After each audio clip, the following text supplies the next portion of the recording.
Loss. What There's do also you that. think? There's also that loss, excitement. Yes, I love those responses. So I see a lot of well, it was kind of a mix of both words with negative connotation and positive connotation. So excitement, right? Like it's exciting. People want to play. People want to gamble because they see it as fun, something good. But then on the other side, it's risky, right? Some of you said risky. There's also a loss associated with this activity. So thank you for sharing that. And that is why I say that gambling is seen differently across different cultures. Different people view it as risky. People view it as fun. So it just depends on the person, right? So gambling is casino, right? These are some words that I found on the internet. So casino, poker, success, leisure. Some people play it just for fun on their free time, right? Some people do sports gambling. So it's not always just going to the casino or playing the slot machines or playing poker. It's also gambling is also done with sports, football, March Madness, boxing. So for example, my dad, and I'll talk about my dad later on in the presentation as well. My dad is a big gambling person. When there is a fight on TV, he always has to have some kind of bet going. Let's see, who makes it to the last round, or he does like pick numbers, and the person who everybody gets a number from 1 through 12, whoever pays, right? So it's they're gambling. They put rounds 1 through 12 on a piece of paper, and everybody gets a piece of paper, and the person who chose the winning round, or when the fight ends, wins the money. So my if there's no gambling in this activity, when my dad's watching it, he doesn't consider it fun. He always says something's missing. So if there's not enough people to play to have the 12 numbers pooled, and he can't gamble, he thinks it's no fun. He loses interest in the boxing match. So that's a way of gambling. Sometimes he tells my kids, I bet I can do more push-ups than you. Let's bet $5. I can do more push-ups than you, or I can do more sit-ups. It's sports are involved. And again, it's seen as such a normal activity that across different cultures, people view it differently. My dad thinks it's completely normal. My dad thinks it's part of his life. So what, and we try to explain it to my dad. We try to give him this definition, explain to him what is gambling. So what is gambling? So gambling means that you're willing to risk something you value in the hope of getting something of even greater value. So it doesn't always necessarily mean money. You can gamble. I mean, there's people that gamble their house away, their cars away, their personal possessions away. It doesn't always have to it doesn't always have to involve money. And I think that's where some people don't consider it gambling if there's no money. It's not gambling. Only when they assume that only when there's money involved is when it's considered gambling. Compulsive gambling, also called gambling disorder, is the uncontrollable urge to keep gambling despite the toll it takes on your life. So just like any substance use disorder, it hijacks your brain, right? And you think you need it. You need to gamble, or you need that substance, right? Because your brain is being hijacked by this disorder, by this by this disease, right? And so you think that you need it, you think that you can't live without it, and you lose control. You need to do it every day, all the time. There's no separation between, like, there's no self control because you're being taken over by this disease. Gambling addiction, it provides a temporary rush, right? Just like somebody said in the chat, that adrenaline rush. You feel good. It makes you feel good when you see that win. It makes you feel good. And oftentimes people gamble, or people resort to gambling to just get away from their problems. Maybe gambling makes them forget the problems that are going on at home. And they feel good when they're gambling. They're happy, so it's an escape. And a lot of times, parents, right, are gambling, and that's how it starts impacting the entire family, and not just the person who gambles. Children of gambling addicts, also known as casino kids, grow up without that parental figure at home, right? Because that parent might choose to go out and gamble instead of being home. They lack that emotional support. That parent or guardian might come back after losing. They might not be in a good mood. They might not be happy.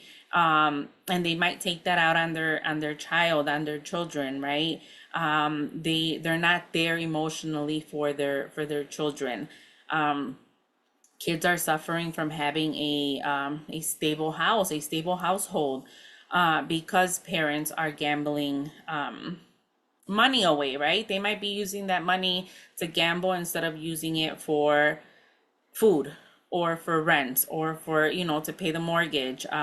So kids are lacking that stability because of this disease, of this problem, of this because of this addiction, that parents are choosing to use that money for gambling instead of for necessities for their kids.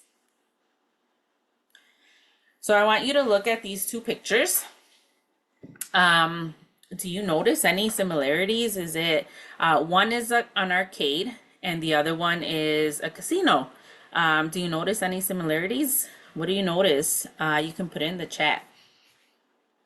What do you notice? Anything similar?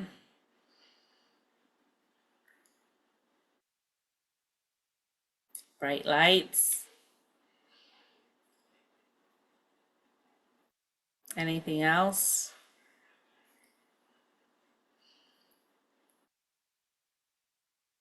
More and more they're making lots of stimulation. Yes. Marketing strategies. Yes. More and more you're seeing arcades, arcade places, entertainment centers look more and more like casinos. The lighting, the the chairs that they use, the stools, they make it more and more like a casino, right? So adults or caregivers, parents, might not realize it, but children are introduced to gambling at a very early age. So as soon as they take them to the arcade machines, they're being exposed to gambling. Before, back when I used to go to the arcade machines, it was, you put a token in, and you play the game. Or you put the token in the claw machine, the popular claw machine, and you hope to get that prize, right?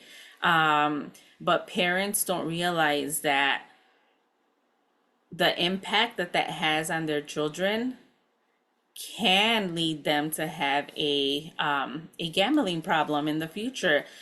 Not all children who play arcades develop a gambling problem, but there's a small percentage of children who are introduced to gambling at a young age, and that leads to a gambling problem when they are older. So again, arcades, casinos, a lot of similarities. Another similarity, that I'll talk about later is the card that they give you at the arcade. But let's talk about the claw machine for a minute. Um, so this is a claw machine, the famous claw machine. I'm sure some of you are, if not all of you, are familiar with this game. It's very addicting. You put money in or you use your card to play it in hopes of getting a prize, right? If you missed a toy, you can try again. You can put more money in and try again.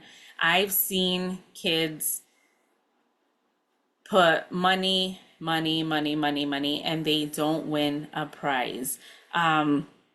And there's no self-control, right? They just keep hoping for that big win, and the big win in this case is a teddy bear or a ball or some kind of other prize, right, for the kids. So that's their big win. So they're hoping to win. And the claw machine is all lit up. It has nice lights. They make it very appealing to the children.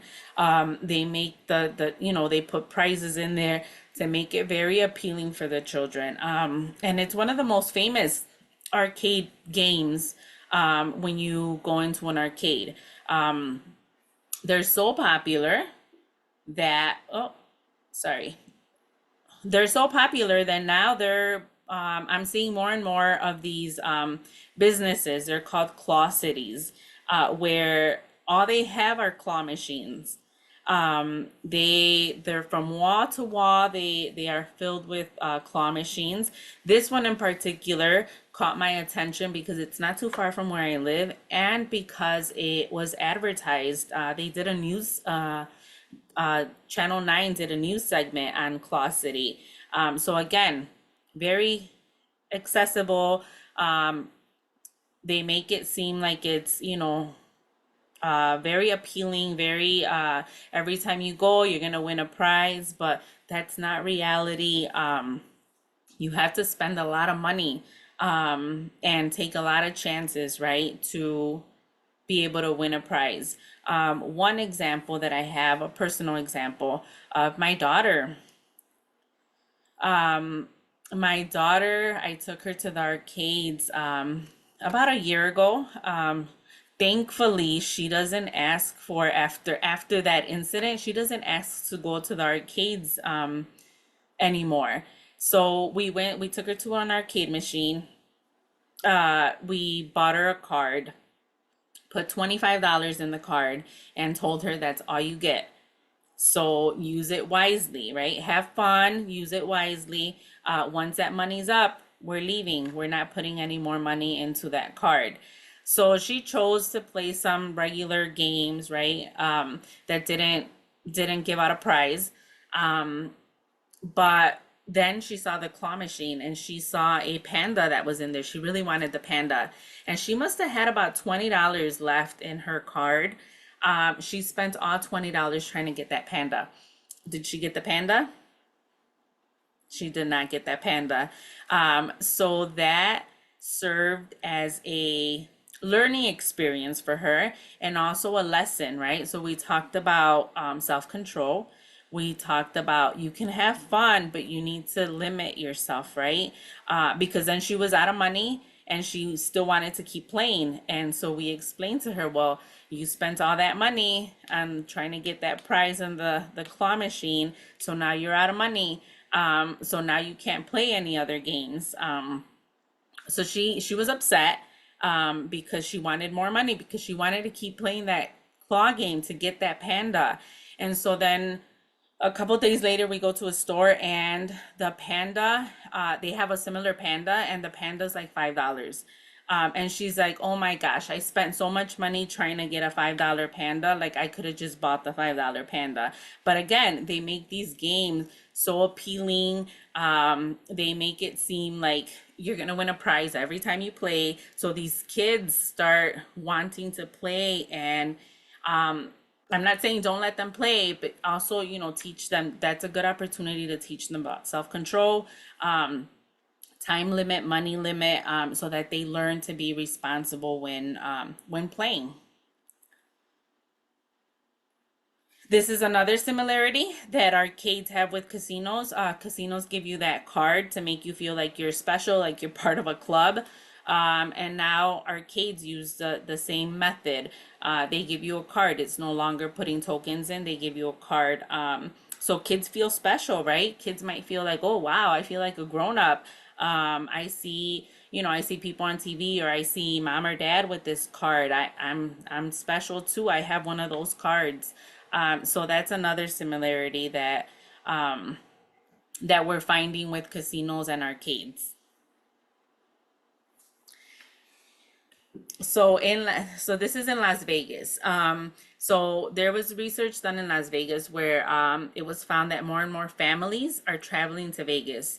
And so casinos are obviously they want to stay in the loop, so they are building casino arcades inside the casino. So they're not in the same section as the actual like the slot machines for the adults, but they have a section dedicated to the entire family. They claim to have activities for the entire family. They even have a like a bar section. They make it very, very appealing to the children. So again, children are starting to see the relationship. Oh, well, they're having fun over there. So it's gonna be fun here too. And so it's money. It's sometimes it's all about that money, right? And so casinos don't want to stay behind. They want to keep making that money. So it's marketing. It's their marketing strategies. They're trying to get people in at an early age. And maybe some of those kids who went to a casino arcade when they were young. See, well, I want to go back to Vegas. Now I want to go to the adult casino, right? I want to go to that adult section. I want to see what that's about.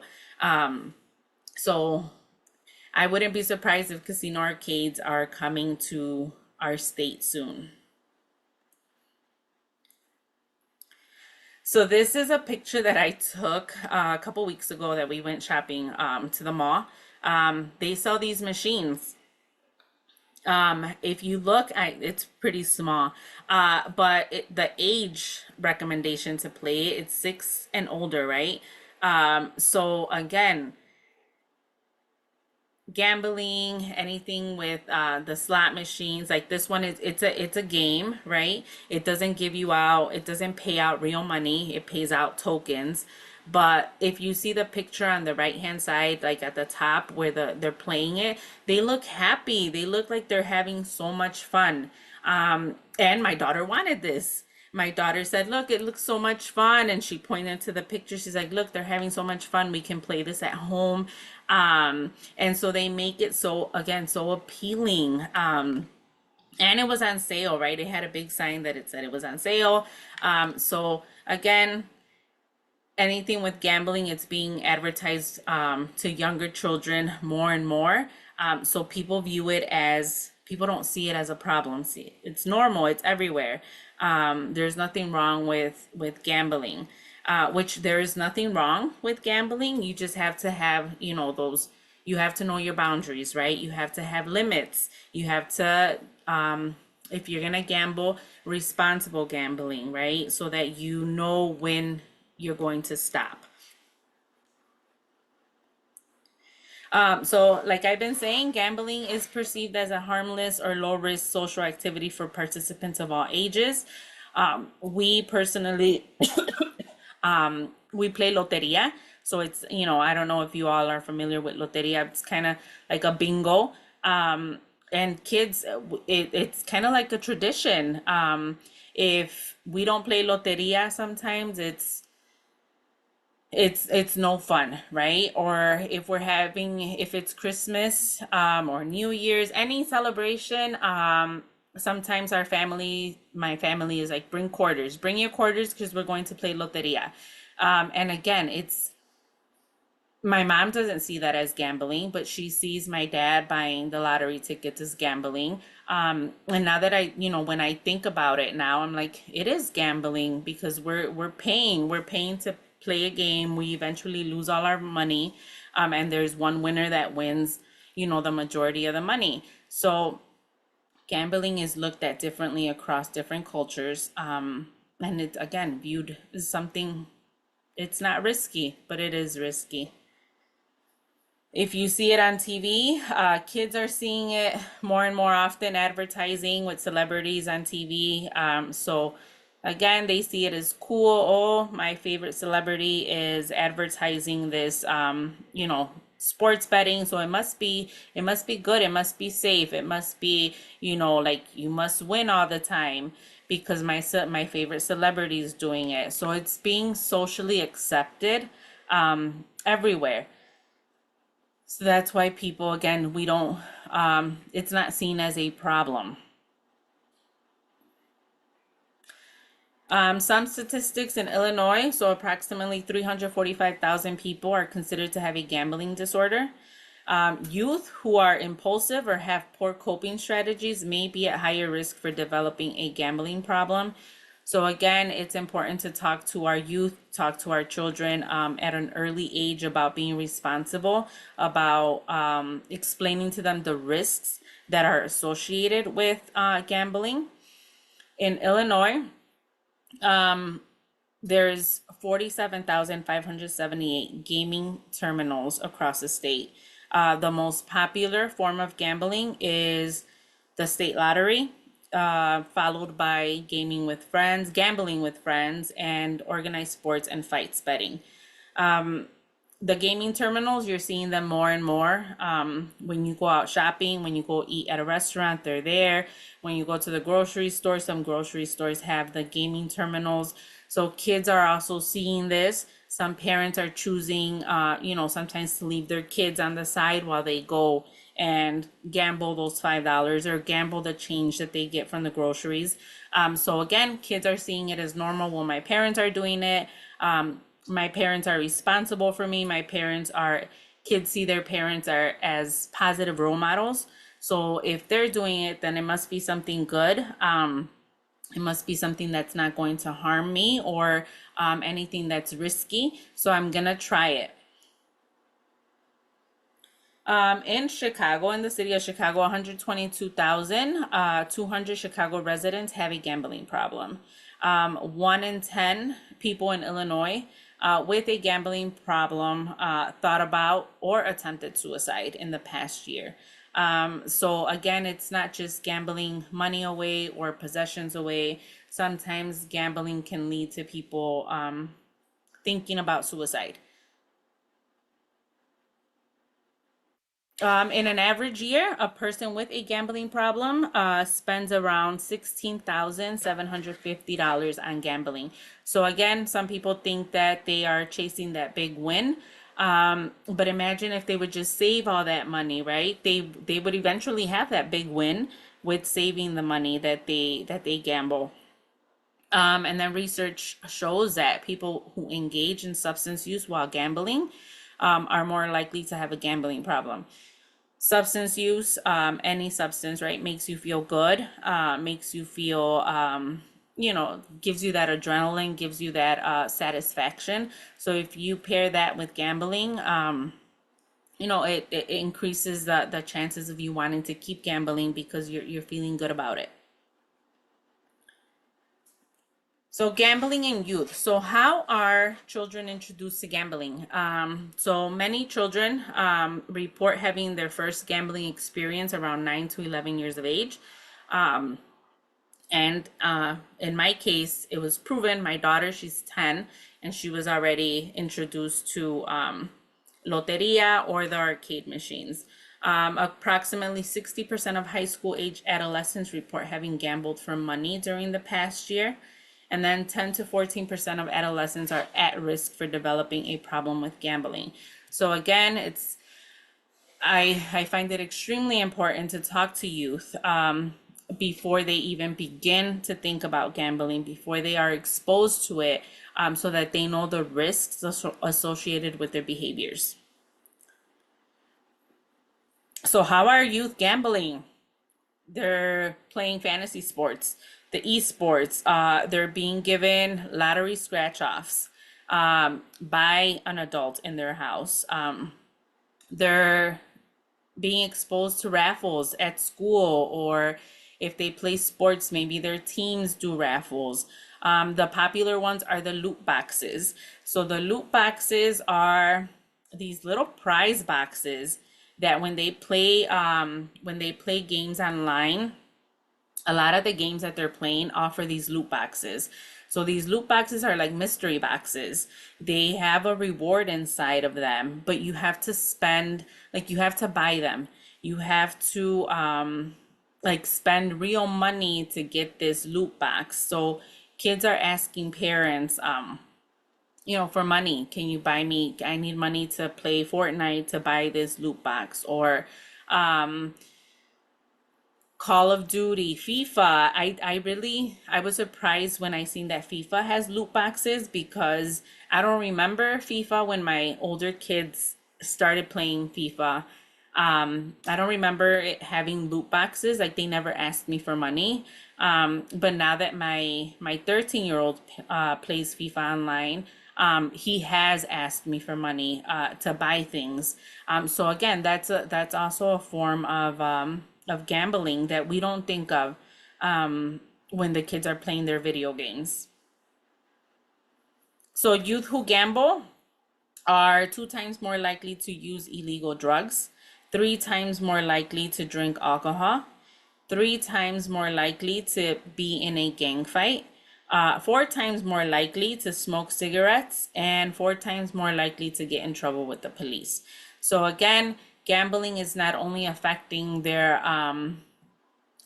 money wise, right? They're losing money or their possessions. It can lead to behavior problems. It can lead to them. It can lead them to use substances, drugs, alcohol. So it impacts them in the long run. So I talked about lottery scratch offs. That's another way that we don't think of that kids are being introduced to gambling. It might be mom, dad, grandma, grandpa, who buys a scratch off ticket and has a child scratch it. Then they might get scratch off tickets for their birthday or for Christmas, and it becomes something that the child wants, right? Like, oh, I want to scratch that ticket, or oh, can I scratch that ticket? So again, we're creating this access for them to have a problem potentially, not all the time, but it can lead to that gambling problem. It can be when dad, mom, family members are watching football, right? And there's betting going on. Kids are seeing the excitement. Kids are seeing the fun that the adults are having sometimes, right? Because it's not fun all the time, and they start associating these behaviors with gambling. So, oh, my dad or my mom, they were happy when they won. I want to try that. I want to be happy. And then also when they lose, right? It might be that the child sees, oh, well, they get really upset, they get really angry. So they're being exposed to negative behaviors because of the gambling. I talked about this already, the gaming on the phone or online. Kids are being exposed to gambling in a way that parents don't necessarily associate with gambling. Most people, like I said before, most people gamble for fun without any issues. They gamble only or they bet only what they can afford, and they have a time limit. I'm only doing this for a certain amount of time. But however, there are some individuals who can develop a serious gambling problem. Kids are also being introduced to gambling at school. Kids place bets in school. They're seeing billboards, they're seeing advertisement for gambling. So it's everywhere. So kids are seeing it as something normal. They don't see it as like how they would see a substance use disorder, like somebody using drugs or somebody using alcohol. They see gambling as normal because it's everywhere. Gambling addictions are more and more common among younger and middle-aged people. Teenagers are attending parties, they're gambling, sometimes there's alcohol involved. And so they're, again, that exposure. Lottery tickets any lottery product are never appropriate gifts for children. And I was just on Snapchat the other day, and I seen that Snapchat has a filter for the lottery. So that's another way of kids being exposed to the lottery, right? Um, I know not all kids have a Snapchat. They might not have a Snapchat, but again, it's very colorful. It's very bright, and that's just another way of getting in there, right? That advertising, that marketing. Lottery tickets are restricted to adults because usually adults are more mature, right? And we're expected to have that like that common sense, right? Like we're only gonna do this for this amount of money or for this amount of time, or I'm not spending any more. So that's why they're more geared towards adults. Children lack the judgment.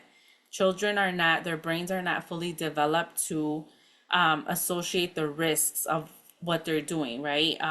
They can't associate, well, if I gamble this much money or if I bet this much money, they don't think long term. They don't think about the risks of that behavior.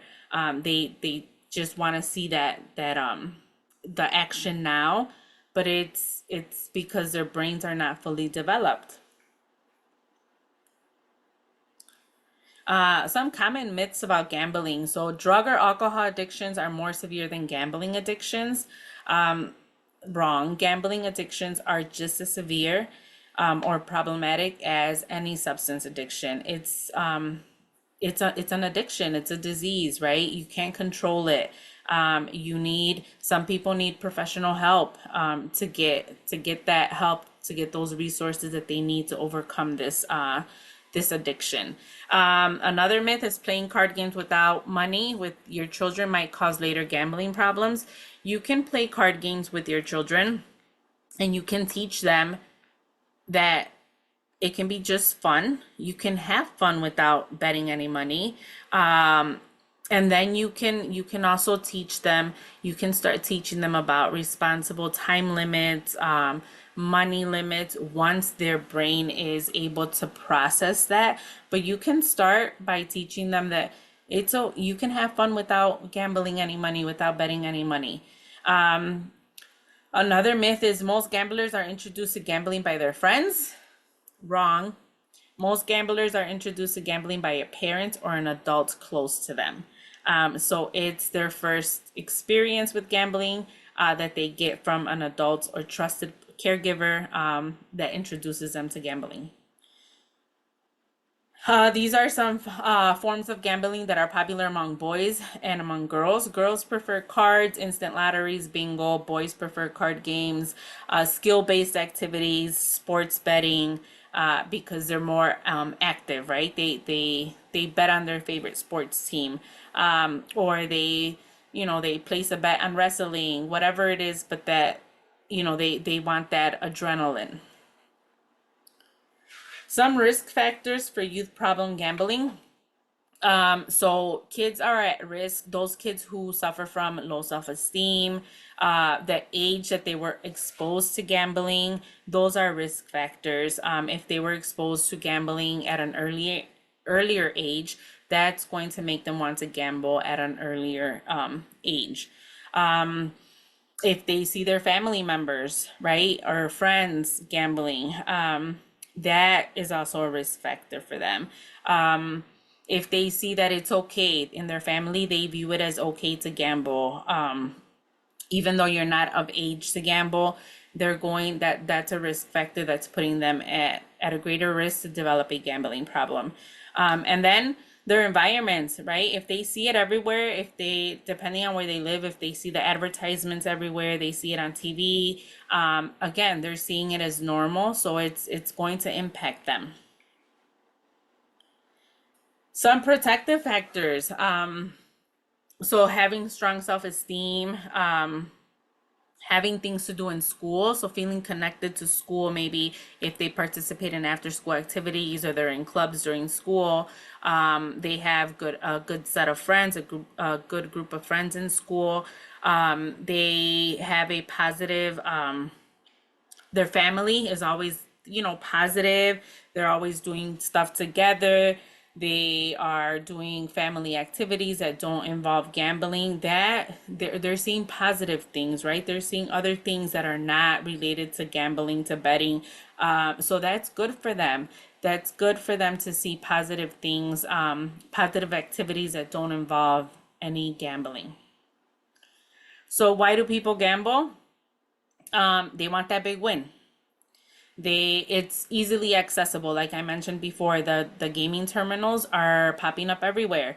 It's easy access to them. They are everywhere. They think that they're always going to win. For kids, it's not always about money's not the big win, right? For kids, it's like they want that excitement. They want that fun. So that's what they're chasing. Young kids are chasing that. For adults, they want that big win. Maybe they want that money to pay the bills or to pay the mortgage. That's gonna save them that month. So for adults and for children, it's a little different. Their motives for gambling. What are some warning signs for kids who are gambling? So they're missing school. They don't want to go to school. They don't want to complete any assignments. If you notice a change in their behavior or personality, sometimes all that it takes is for you to ask a child, what's wrong? Do you want to talk about it? I notice that you're acting differently. Do you want to talk about it? I'm here for you.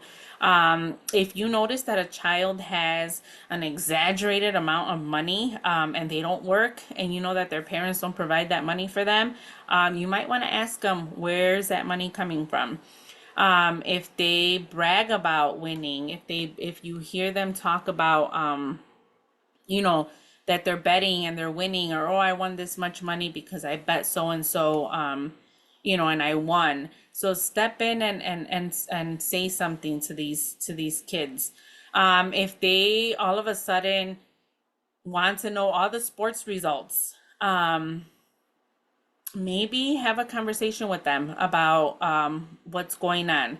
If they are borrowing money or stealing money, they don't want to be with friends and family. They use the word bet a lot. For everything they want to bet. I bet you I can run faster. I bet you I can, complete this in a given amount of time. Or I bet you I can shoot this basketball, and if I win, you're doing my homework, or you're doing, remember that it doesn't always have to be about money. So it can be they're betting homework assignments, they're betting other things that are of value to them. For student athletes, there's if they get caught gambling, they can lose their scholarship. If they're on a scholarship, they won't be allowed to play. They are more at risk for developing substance use disorder. And again, suicide. Suicide is a big one, because if they've dug a hole so deep that they can't get out of, some kids, some people in general, resort to, well, the only solution is to end my life.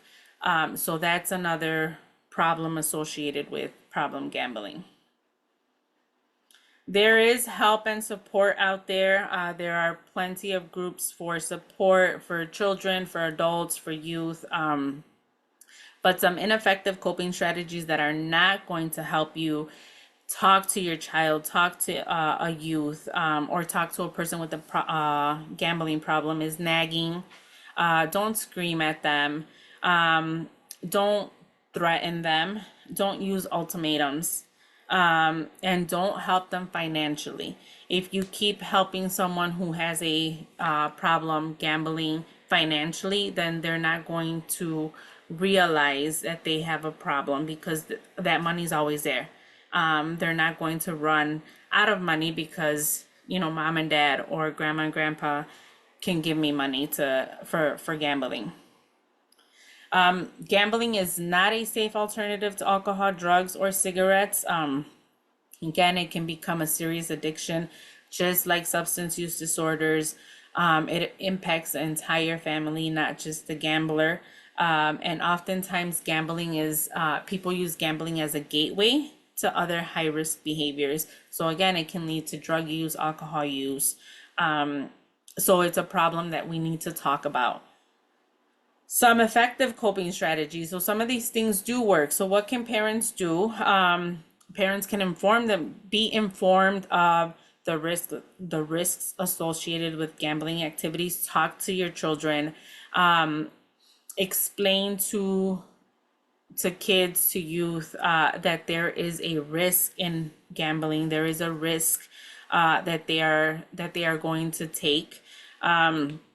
Clearly state the position on gambling. So talk to your kids, right? Communication, have that open line of communication with your children. Let them know what you feel, what your feelings are towards gambling, and make that clear for them so that they know the expectations that you have and what your thoughts are on gambling. Be aware of their internet use.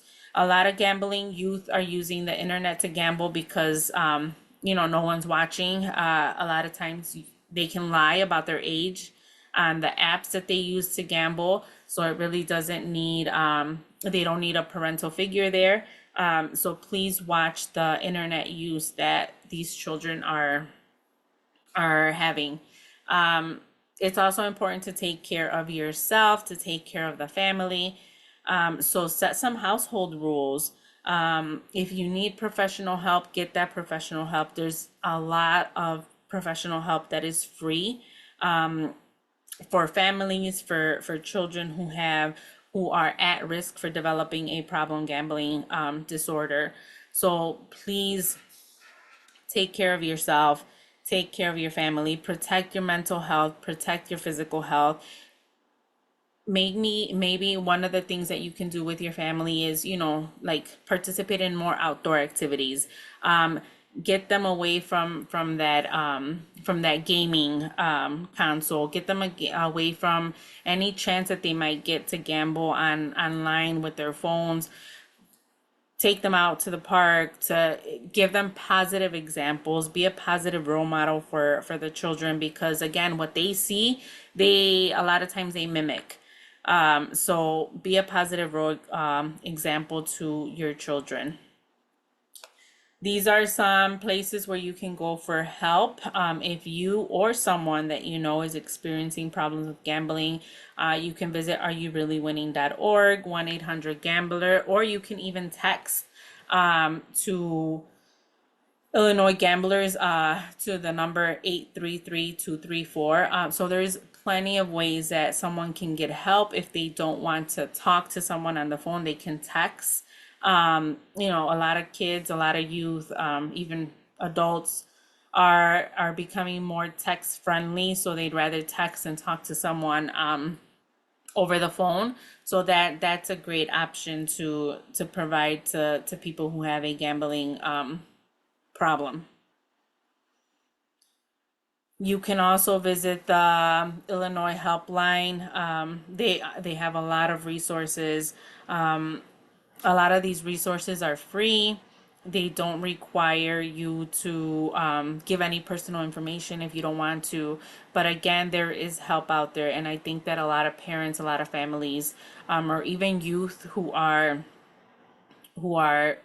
experiencing a problem gambling think that they're alone, think that there's no help, or because of the stigma around these types of disorders, they don't want to ask for help. They think that they're going to be shamed. People are going to say, well, it's your fault, you got yourself into this, because there's such a stigma around it.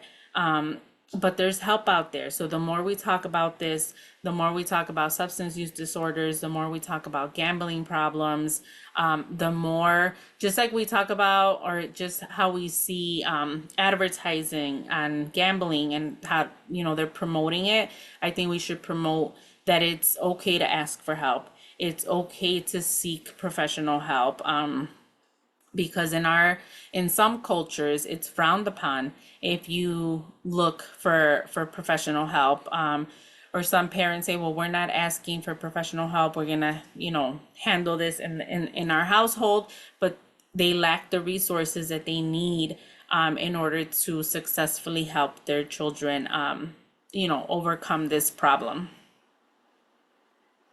These are some websites that you can visit. I use some of these websites for the information that I used in my presentation. But again, these websites offer free information. You can print stuff out. If you see clients that this information can be beneficial to, you can print stuff out. You can email me, you can email Nancy and ask us for resources. We're always available to help if you need us, or to guide you in finding information that you need for the families that you see, or for your if you're a parent on here and you would want more information, feel free to contact us. And that is all I have. Thank you, everyone. Enjoy the rest of your day. Once again, thank you. Bye bye, everyone. Bye-bye.